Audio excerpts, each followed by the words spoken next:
Hi friends, welcome to Vanshi recipes and vlogs. இதுவரைக்கும் நீங்கள் நம்ம சேனலை சப்ஸ்கிரைப் பண்ணல அப்படின்னா சப்ஸ்கிரைப் பண்ணிடுங்க. கூடவே பெல் ஐக்கானையும் கிளிக் பண்ணிடுங்க. இன்றைக்கி நம்மளோட சேனலில் மும்பை ஸ்ட்ரீட் ஃபுட் ஸ்பெஷல் வடை பாவ் எப்படி செய்கிறதுன்னு பார்க்க போகிறோம். ரொம்பவே ஈஸி. இந்த வீடியோ பார்க்குறதுக்கு முன்னாடி இந்த வடை பாவுக்கு 3 விதமான சட்னி தேவைப்படும். அந்த சட்னி ரெசிபி இதுக்கு முன்னாடி நான் போஸ்ட் பண்ணிட்டேன். அதை பார்த்துட்டு இந்த வடை பாவ் ரெசிபி பார்த்தீங்க அப்படின்னா ஒரு கம்ப்ளீட் வீடியோ பார்த்த ஃபீல் இருக்கும். வீட்லேயும் ஈஸியாக ட்ரை பண்ணலாம். இப்போ இந்த வடை பாவ் பண்ணுறதுக்கு வடை ரெடி பண்ணணும். அதுக்கு உள்ளே வைக்கிற ஸ்டஃபிங் ரெடி பண்ணணும். அது இப்போ ரெடி பண்ணிடலாம். ஒரு பேன் எடுத்துக்கோங்க. அது நல்லா சுடான பின்னாடி அதில் 2 டீஸ்பூன் அளவு எண்ணெய் சேர்த்துக்கோங்க. ரொம்ப சின்ன சைஸ் இஞ்சியை நல்லா ஃபைனாக சாப் பண்ணி போடுங்க. 2 வெள்ளை பூண்டு அதையும் நல்லா ஃபைனாக சாப் பண்ணி போடுங்க. இது கூடவே ஒரே ஒரு பச்சை மிளகாய், கொஞ்சமாக கருவேப்பிலை சேர்த்து அந்த எண்ணெயில் லைட்டாக ஃப்ரை பண்ணிக்கலாம். இந்த ஸ்டஃபிங் ரெடி பண்ணுறதுக்கு முன்னாடி உருளைக்கிழங்கு வேக வச்சு எடுத்துக்கோங்க. ஒரு மீடியம் சைஸ் உருளைக்கிழங்கில் மேக்ஸிமம் 4 வடை செய்யலாம். ஒரே ஒரு மீடியம் சைஸ் உருளைக்கிழங்கு தான் நான் எடுத்திருக்கேன். அதை குக்கரில் சேர்த்து கொஞ்சமாக உப்பு சேர்த்து வேக வச்சு எடுத்திருக்கேன். அது தோல் உரித்த பின்னாடி நல்லா கையில் மசிச்சு அதில் சேருங்க. இப்போ அந்த வெள்ளைப்பூண்டு இஞ்சி கூட அந்த உருளைக்கிழங்கை நல்லா பரட்டி விடணும். ப்ளஸ் அந்த கரண்டி வச்சு நல்லா மசிச்சு விடுங்க. மசிக்காத பார்ட்ஸ் இருக்கும் பார்த்தீங்களா, அது வந்து அந்த ஹீட்லேயே அந்த கரண்டி வச்சு அழுத்தும் பொழுது நல்லா மசிஞ்சிரும். இந்த டைமில் ஒரு 1/4 டீஸ்பூன் அளவு மஞ்சள் தூள், கொஞ்சமாக உப்பு சேர்த்துக்கலாம். உருளைக்கிழங்கு வேக வைக்கும் பொழுது உப்பு சேர்த்துருப்போம், அதனால் இப்போ கொஞ்சமாக சேர்த்தா போதும். இப்போ மஞ்சள் தூள் அந்த உப்பு எல்லாம் அதில் மிக்ஸ் ஆகிற மாதிரி நல்லா கலந்து விடுங்க. நல்லா கலந்து நல்லா நைஸாக இருக்கும் அந்த மாவு. இந்த டைமில் ஒரு 4-5 ட்ராப் லெமன் ஜூஸ் ஆட் பண்ணிக்கலாம். ஃப்ளேம் ஆஃப் பண்ணிடுங்க. இந்த டைமில் ஃப்ளேம் ஆஃப் பண்ணிவிட்டு லெமன் ஜூஸ் ஆட் பண்ணுங்கள். லெமன் ஜூஸ் ஆட் பண்ணிவிட்டு கொஞ்சமாக பெருங்காயத்தூள் ஆட் பண்ணிக்கலாம். இது உருளைக்கிழங்கு கேஸ் உருவாக்கும், அதனால் கொஞ்சமாக பெருங்காயத்தூள் ஆட் பண்ணியிருக்கோம். வெள்ளைப்பூண்டும் ஆட் பண்ணியிருக்கனால ரொம்ப கேஸ் ப்ராப்ளம் வராது. நல்லா சாஃப்டாக நம்மளோட உருளைக்கிழங்கு வந்திருக்கு பாருங்கள். இது நல்லா ஆறின பின்னாடி சின்ன சின்ன பால்ஸாக எடுத்துக்கணும். மொத்தம் 4 பால்ஸ் வரும். இப்போ நம்ம பேட்டர் ரெடி பண்ணணும். இதில் டிப் பண்ணி தான் நம்ம வடை ஃப்ரை பண்ண போகிறோம். நம்ம நார்மல் உருளைக்கிழங்கு போண்டா மாதிரி தான். ஒரு பவுலில் 3/4 கப் அளவு கடலை மாவு, ஒரே ஒரு டேபிள் ஸ்பூன் அளவு அரிசி மாவு ஆட் பண்ணியிருக்கேன். இது கூட ஒரு 1/4 டீஸ்பூன் அளவு மஞ்சள் தூள், உங்களோட காரத்துக்கு ஏற்ற மாதிரி மிளகாய் தூள் போட்டுக்கோங்க. 1 டீஸ்பூன் அளவு மிளகாய் தூள் ஆட் பண்ணியிருக்கேன். இது கூட ஒரு பிஞ்ச் அளவு பெருங்காயத்தூள் ஆட் பண்ணிக்கலாம். ஏன்னா கடலை மாவு சேர்த்துருக்கோம் இல்லையா, அதுவும் கேஸ் தான், அதனால் கொஞ்சமாக பெருங்காயத்தூள், இதுக்கு தேவையான அளவு உப்பு சேர்த்துக்கலாம்.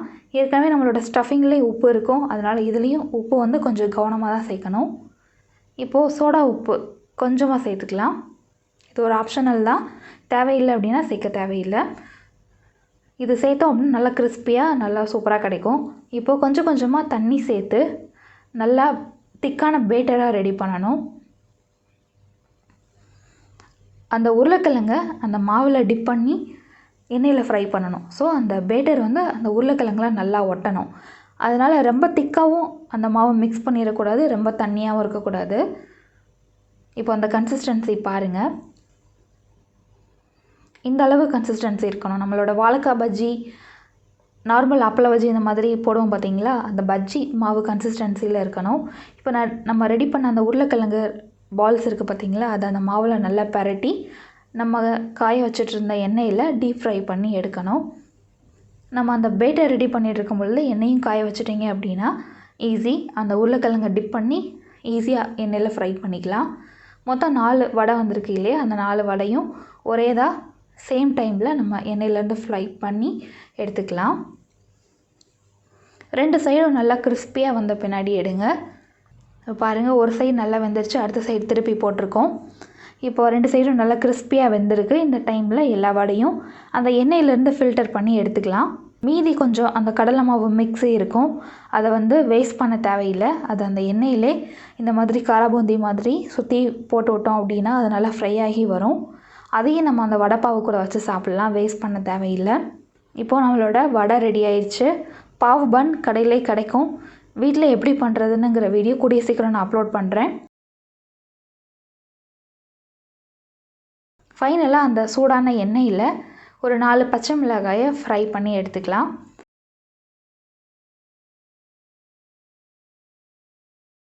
இப்போது வடை, 3 விதமான சட்னி ரெடி. கடையில் வாங்கின பாவ் பன் ரெடியாக இருக்குது.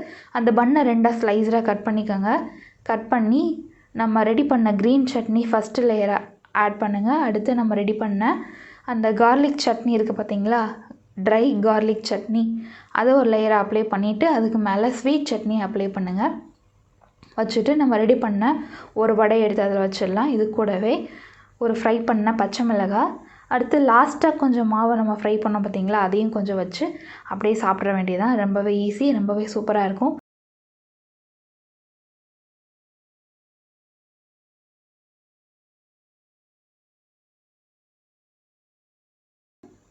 இதுக்கு தேவையான 3 சட்னியும் நம்ம ப்ரிப்பேர் பண்ணிட்டோம். ஸோ இந்த சட்னிஸ் வச்சு இந்த வடை பாவை சூப்பராக சாப்பிட்றலாம். இதை ஒரு ஈவினிங் ஸ்நாக் ரெசிபி அப்படின்னு சொல்லுவாங்க. ஆனால் இதை சாப்பிட்டாலே வயிறு அடைச்சிரும், நைட்டு சாப்பிடணுன்னே தோணாது. இந்த ரெசிபி நீங்களும் ட்ரை பண்ணி பாருங்கள். இந்த வீடியோ பிடிச்சிருந்தா இந்த வீடியோக்கு ஒரு லைக் கொடுங்க, எல்லாத்துக்கும் ஷேர் பண்ணுங்கள். தேங்க்யூ ஸோ மச் ஃபார் வாட்சிங்.